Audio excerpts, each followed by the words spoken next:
President Trump is expected to announce his plan for tax reform during a speech in Indiana today. CBS News has obtained a copy of the plan, which seeks to slash the corporate tax rate from 35% to 20%. Tax rates for the wealthiest Americans would be cut from nearly 40% to 35%.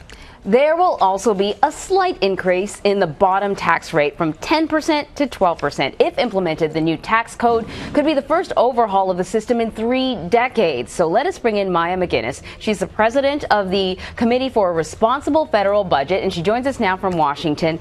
First things first, Maya, it looks like this plan could cost the federal government somewhere in the ballpark of $5 trillion over the next decade. How is the White House claiming that they are going to pay for this? And don't tell me loopholes. Yeah, or fairy dust, which is unfortunately that seems what we're relying on. I mean, look at what you just said. The details that we've heard about the plan so far are all giveaways. They're all lower rates, doubling of the standard deduction, larger credits, all things that would cut taxes. But keep in mind the fiscal picture that we have right now, which is the country's debt as a share of the overall economy is the highest it has been since we came out of World War II. It's really in bad shape, and we're on track to borrow $10 trillion over the next decade if we do nothing. Now, here's a plan that instead of being paid for, and the way we should is what you mentioned, actually, we should close a lot of tax breaks. But there's no mention of that in the plan that has been released over and over again. We've seen a number of releases.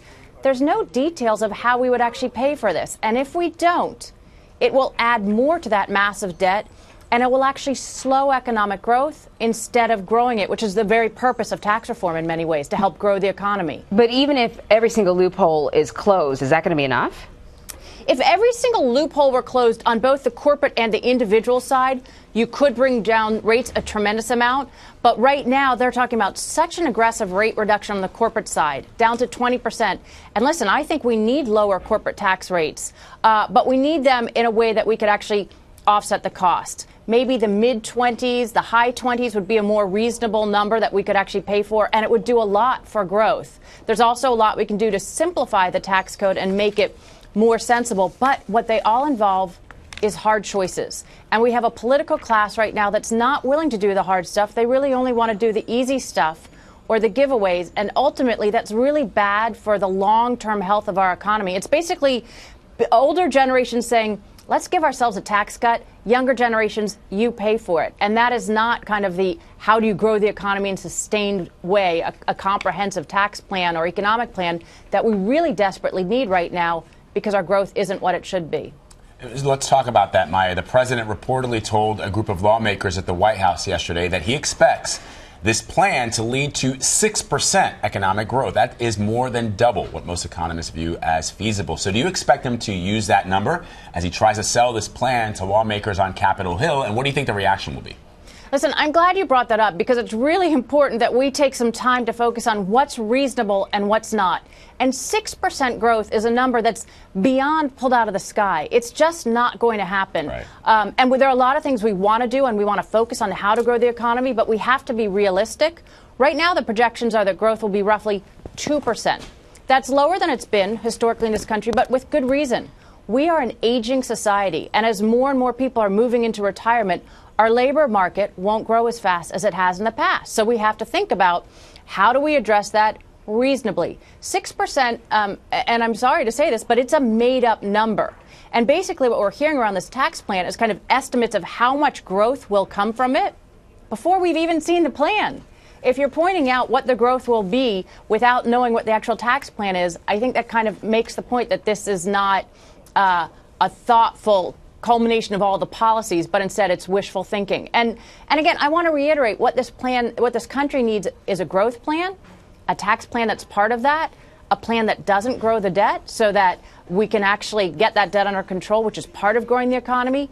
And the way to do it is not kind of throw out huge numbers, but instead think about which changes to the tax code can help with growth the most, which can simplify the tax code, the things we want to achieve, and make some of the real policy choices that Washington seems to be eschewing these days.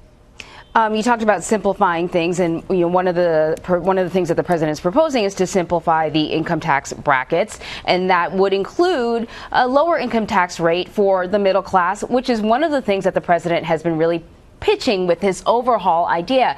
Is this a budget, or is this a tax overhaul for the middle class? Will the middle class benefit?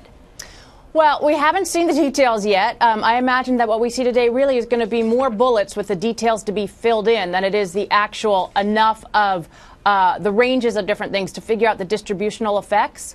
But I do think there's a good chance that the tax plan they put forward will, in fact, create growth. Again, more so if it's paid for and less so if it's not. But it could create growth. And a lot of these tax reductions that don't sound like they're for the middle class, for instance, helping corporations, actually can be passed on to help middle class workers. So I'm not one who thinks, oh, helping corporations doesn't help the middle class. It actually does by growing the economy, growing wages, creating more jobs, things that we do want, if it's put together thoughtfully. But there'll be two different kind of fights on tax reform. How much does it cost, and who does it help or hurt?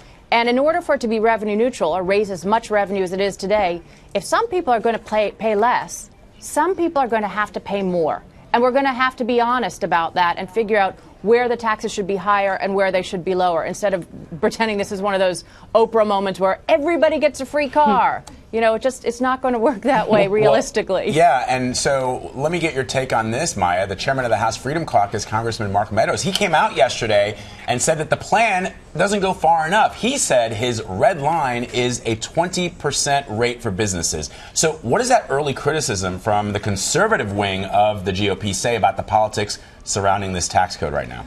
Yeah, the politics is definitely complicated, and it's complicated by a number of factors. The first is because Republicans have the White House, the Senate, and the House, they have to show they can move their agenda, get things done. That has not worked so far. The failure of their effort to repeal and replace health care, Obamacare, means they really have to get something done on taxes. The problem is that when you have to get something done, you tend to sort of go to the bottom, the easiest option, which is not paying for something.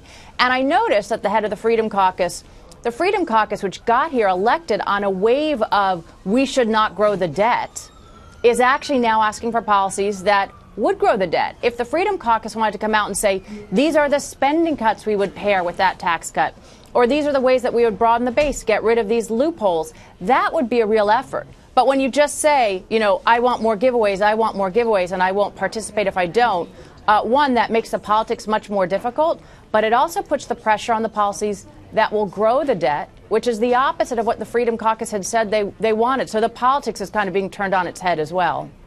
Just a fascinating discussion. Maya MacGuineas of the Committee for a Responsible Federal Budget. Thank you so much. We really